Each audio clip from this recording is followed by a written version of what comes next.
I realized as I sat down to film this that what I'm about to do might actually already exist as a tag. I feel like I remember an old tag that definitely did the rounds one of the previous times that I tried filming BookTube videos, called the Try a Chapter tag. Don't know if that still exists, and I don't know how close it is to what I'm about to do, but if it does, I will try and tag it appropriately. Hi, my name is Jasmine, and I don't know what I want to read this summer. I've already read all of the books that I was most excited to read during the season of summer, and now I'm left with a vague vibe in my heart and no books on my TBR. So today I have selected a little selection of books that I think might match the vibe that I'm going for, and I'm going to sit down and read a chapter of each of them and see whether they spark any kind of interest in me, and if they do, then I will be adding them to my TBR for the rest of the season. Ideally, I would be getting 1 book to read this month and 2 books to read next month, but I do only have 5 books here to try, so I'm really hoping that I like the majority of them. Otherwise, I don't know what I'm gonna do. I'm just gonna have to sit and stare at a wall, which isn't much fun. Anyway, I've got myself a cup of tea. I've got 5 books. I'm going to settle myself back on the couch, give them a quick read, and let you know my thoughts as I go. I've changed the filming setup slightly so that you can see more of the general reading ambiance, but it does mean that my head is slightly cut off, so please excuse that. The first book that I'm trying to read is The Enchantress of Florence by Salman Rushdie. This is, I think, theoretically a fabulism book, or magical realism, depending on what word you want to use. I personally try and keep magical realism just for works by Latin American authors and use fabulism for authors from other countries and cultures. And I've chosen this one to try because, firstly, because of the cover. I do tend to judge books by their cover, particularly when it comes to this sort of seasonal vibe-based reading, and especially for summer for some reason. Other seasons definitely have more genre-based vibes, like fantasy or romance or something like that I might want to read in a particular season, but for summer I definitely just seem to go off the color of the book. If it feels bright and summery on the outside, I'm hoping that it feels bright and summery on the inside, and I've definitely been betrayed by that before, but here I am trying it again, so that's why I'm going to read it. That was way longer than I thought it was going to be.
Alright, that's book number 1.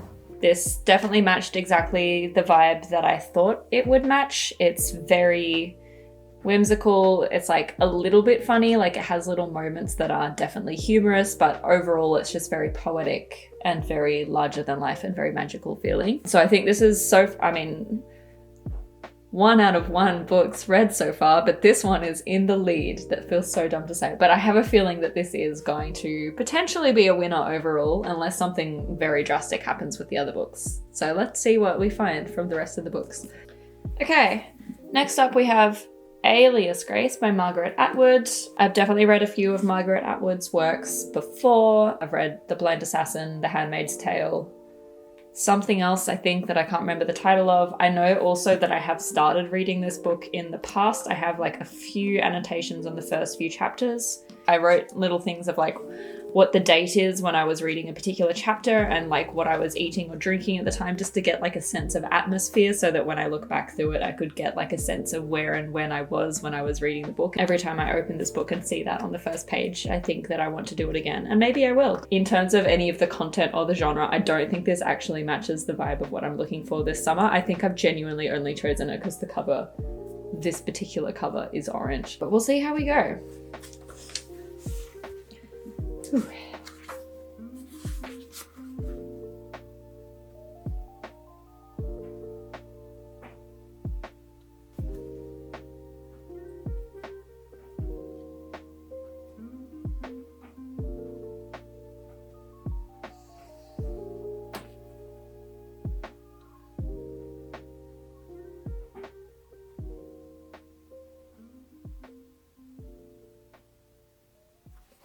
Jeez.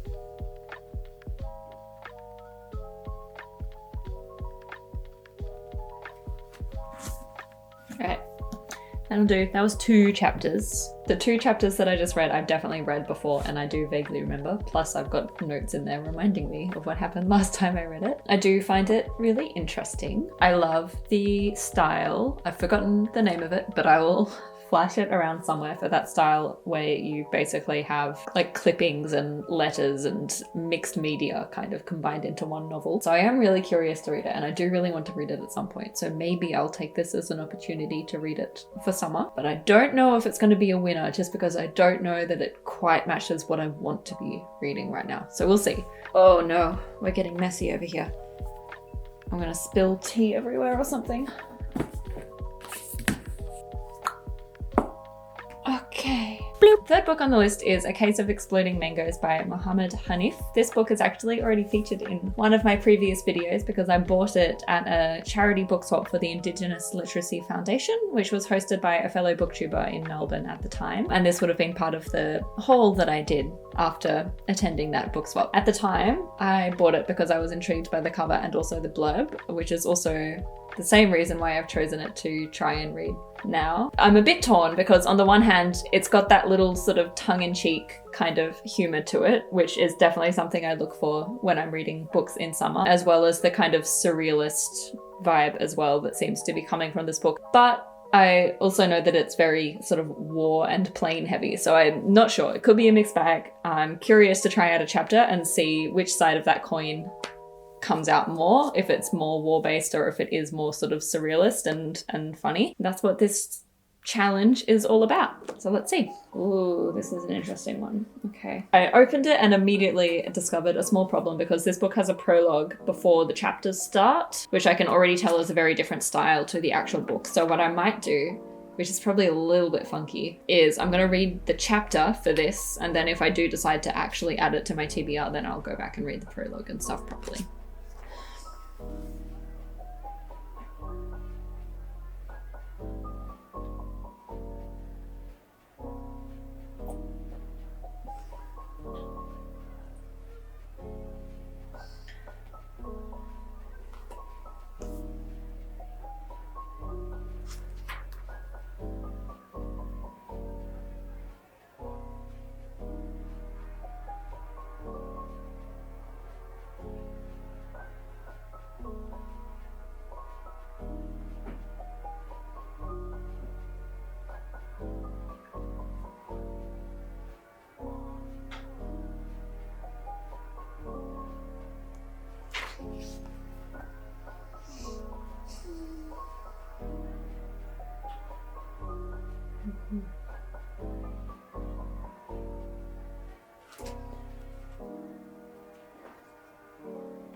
Okay.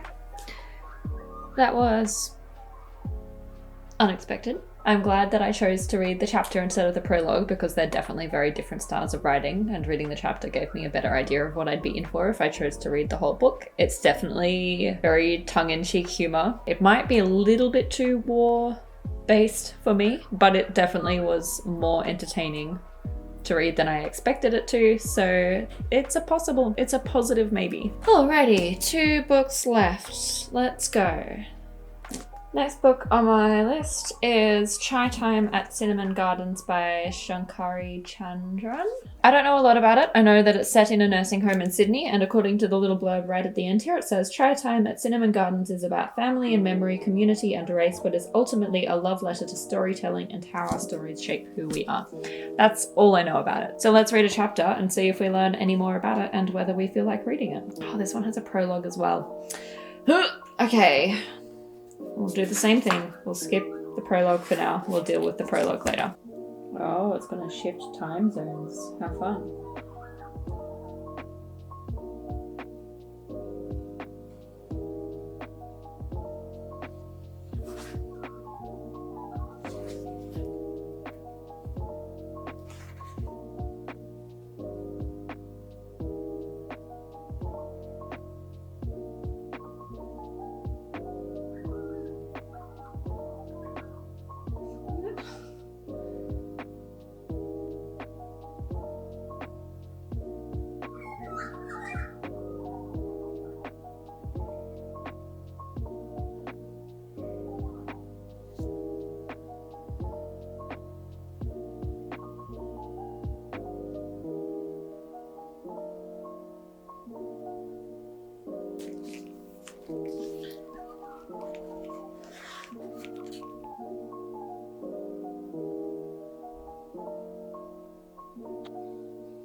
Is there ever an end to this chapter, or? Yes, okay. It's a long one.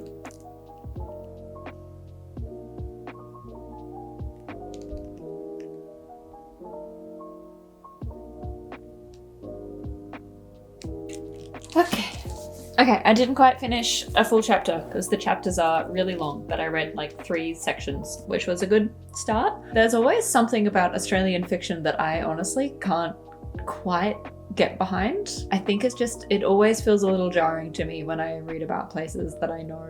It just, it takes me out of it. Also, generally I found with Australian fiction or fiction set in Australia, there's something tonally to it that also I can't quite get behind. And this book does have like a little bit of that, which is bugging me, but it is also tempered out by the fact that this is a lot more than just Australian fiction. So there's a bit of depth to it, which is nice. I think it's really interesting and really promising, in short. So I think this is, if I was to rank them, it would be like 2 or 3 on a possibility, which is good. So I think it may not be this month's read, but it might be next month's. And we're down to the final book. Gosh, this has been a time. I didn't mean for this to take as long as it did. Or maybe I should have expected this. I mean, I'm reading 5 chapters just on camera, which is actually quite a lot of reading to do. Bloop. Let's have a look. Maybe I should prepare myself for how much chapter I'm trying to read here. Oh, this is a super short one. It's like 6 pages, and I read 15 pages of the previous book.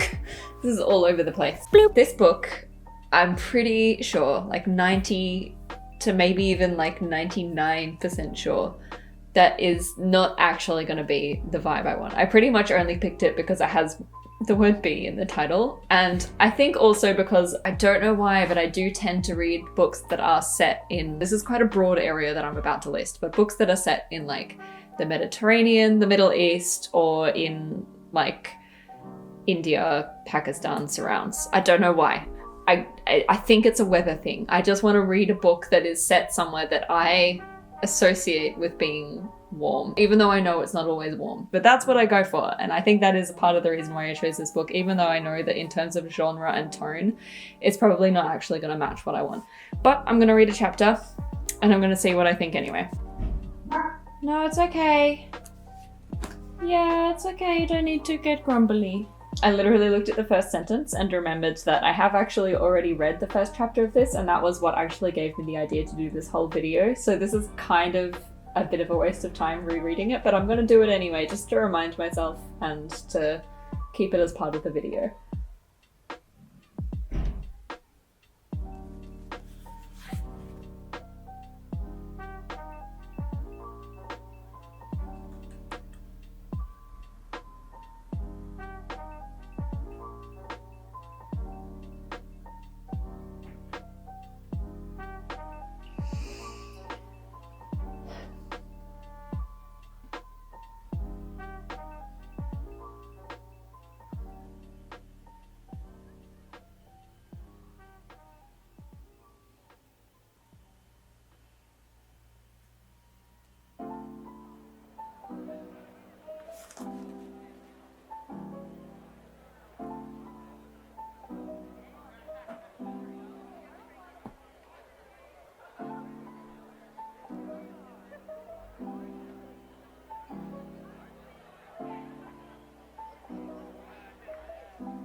Oh.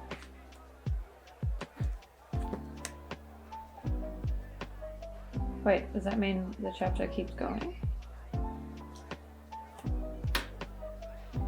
Yes. Oh, that's fun.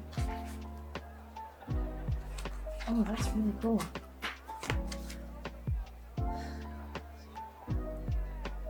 Okay. I didn't quite get through a chapter again because the amount that I set aside for myself to read ended up being like half a chapter or a section in a chapter. I'm gonna call it now and stop before I hit a mood where I'm like not actually in a mood to read, and therefore I'm just gonna be lowering my enjoyment of books that I could potentially be enjoying if I just read them later.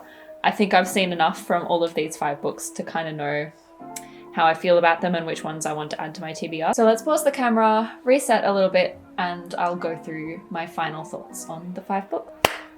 I thought I was going to get to film a second video today, but I think I've taken up all of my SD card footage just filming this one video, so that might have to be a project for a future day. That doesn't matter. We're focusing on TBRs right now. My tea is finished. My books are read.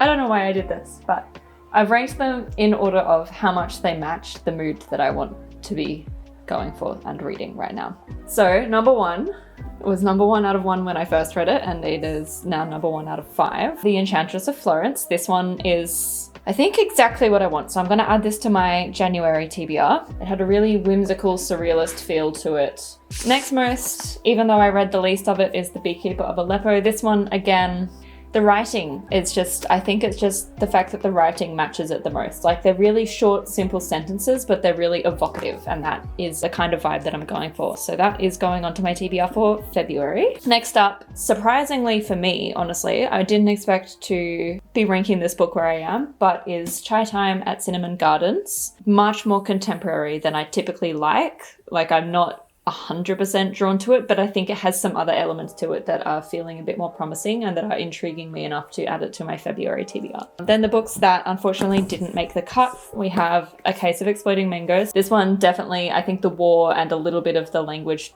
tone wasn't 100% just what I'm in the mood for. And then the final one, which unfortunately is very much at the bottom of the list, is Alias Grace. And this one doesn't surprise me because while I am very keen to read it, and I do love Margaret Atwood's works, I can tell that the only real reason I picked it up was because it has an orange cover and not really because I know that the content or the tone, the genre, anything matches what I actually feel like reading at the moment. So very interesting, but maybe a bit darker, a bit too literary. Feels more like a winter book for some reason. Thank you so much for coming on this journey with me while I pick out most of my summer TBR. If you've read any of these books, I would love to hear your thoughts on them in the comments below, whether you think I chose right, whether you think I need to be giving one of these books a shot that I haven't decided to give a shot. I would love to hear all of it. Bloop! That'll do. I don't know how to, I've forgotten how to sign off on any video ever. Bloop. This is gonna sound really sappy, but also I just want to say thank you if you have watched this far. Thank you so much for dedicating this much time to me. I know that I can be a very unreliable, I guess, content creator. I come and go. I'm a little bit choppy. I know that I've made this promise a million times before, but I'm really hoping that this year is the one that sticks. But yeah, thank you so much for sharing your time with me. Bloop. This is a mess. And my first videos back on this channel always are, but I need to wrap it up now because I have absolutely run out of space on my SD card, just as I knew I would. So thank you again. I hope you enjoyed. I will see you for another video very shortly. Okay, bye.